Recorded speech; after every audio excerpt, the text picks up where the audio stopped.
guys, how's it going? My name is Danielle Sandland, and today I'm going to be working on activity 1 in Jane Bluestein's 5 Components of Classroom Management. So I interviewed 5 primary school teachers at the school that I work at, and I asked them, what do you think is the most important element of classroom management? I've recorded their responses and I have classified their responses based on where I think they fit best with Bluestein's ideas. So we're just going to jump right in. So number 1 key component of Bluestein's classroom management is the power dynamic in the classroom.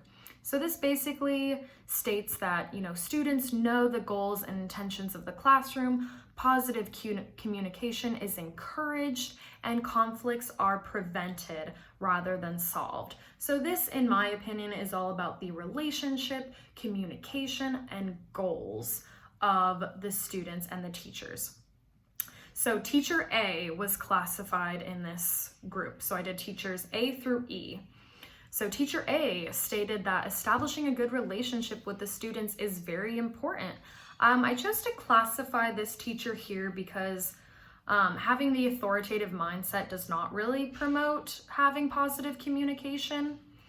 And then teacher B also stated that respect from both parties is necessary. Teacher C stated that positive work atmosphere is essential, establishing a good relationship with the students, and she likes to think of the classroom as one big family, so I really liked that aspect. And then finally, teacher E stated that having a good rapport is really key to building a good classroom atmosphere, as well as respect for one another. So 4 out of 5 of the teachers mentioned something that led me to classify at least one of their responses in this box. So that's a very important one. And then we're going to move on to number 2, the pace and content of the curriculum. This element, so Bluestein states that developing a meaningful curriculum is essential for classroom management. Having a set structure and routine is also very essential. So this is kind of about the curriculum and the routine. So teacher C, I classified in this box. So teacher C stated that establishing clear work routines is very important. And I chose to classify this element here because she states that it's important for students to have routines and expectations that are established. So even if the teacher may be absent, the students still know what they need to do and they're expected to do so.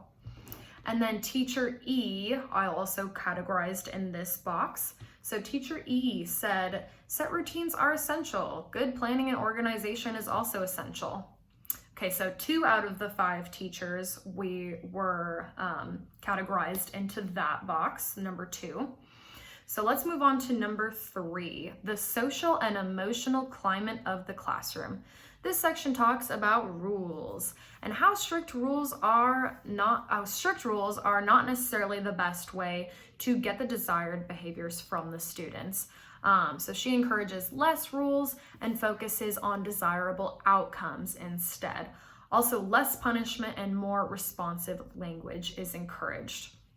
So teacher B stated that the most important thing to have is rules, but rules that are agreed upon mutually by the student and the teachers. And again, promoting positive behavior and outcomes.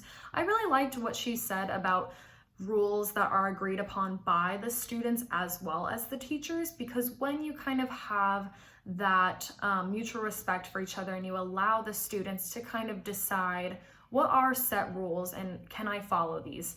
If the students take part in making up the rules, they are probably more likely to follow through with the rules. Okay, so that was teacher B, and then teacher D stressed the importance of discipline and being an authority figure. Rules are important. She didn't necessarily expand on what kind of rules she meant, but just by simply observing her in the classroom, I know that she is not the very super authoritative type of personality in her teaching. So I think she kind of meant, kind of a similar thing, that rules are important, but, that's not the entire thing that should be important in the classroom. And then teacher E stated that rules are important, but should also be consistent, as well as expectations should be consistent. Okay, so that was number 3. So let's move on to number 4, students' beliefs in their ability to achieve academic success. So this section focuses a lot on motivation of the students. The idea of the growth mindset is very important here. Students are more likely to be successful if they have a positive view on the learning process. Do they accept challenges? Are they making mistakes? Are they taking risks? So 4 out of the 5 teachers mentioned something about this element in their response. So teacher A stated that motivation is the most important element of classroom management. Teacher B, motivation allows students to be more comfortable in the classroom as well as more relaxed. Teacher C, encouraging students to learn from their mistakes. This has students thinking about why they chose a specific answer and helps them guide other students. And this teacher also stated the importance of teamwork. And then finally, teacher E stated that being flexible is super important in classroom management, making sure the kids know that it's okay to make mistakes and how they can learn and move on from them. So 4 out of 5 teachers mentioned something about motivation in some way, shape, or form in that way.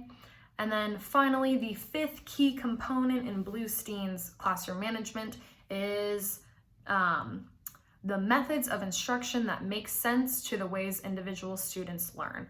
So this is about, the author stresses the importance of a variety of different activities, taking into account that the class may be very diverse, so teachers should choose strategies and activity that cater to those diverse backgrounds.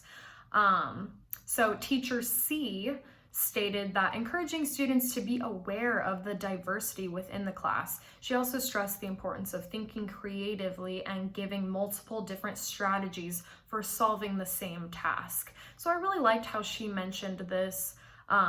However, she was the only one that kind of brushed on that idea of diversity. So number 5 is a little underrepresented in the teachers that I did interview. So yeah, so 2 out of the 5 main components of Bluestein's were talked about by almost all the teachers that I interviewed. So that would be component number 1, power dynamic in the classroom. This one's all about a good relationship, mutual respect, and open communication.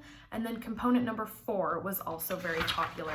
This talked about motivating the kids, learning from their mistakes, and the growth mindset. So I was really pleased to see that almost all of the teachers had these ideas that these were the most important elements of classroom management. Okay, thank you guys so much.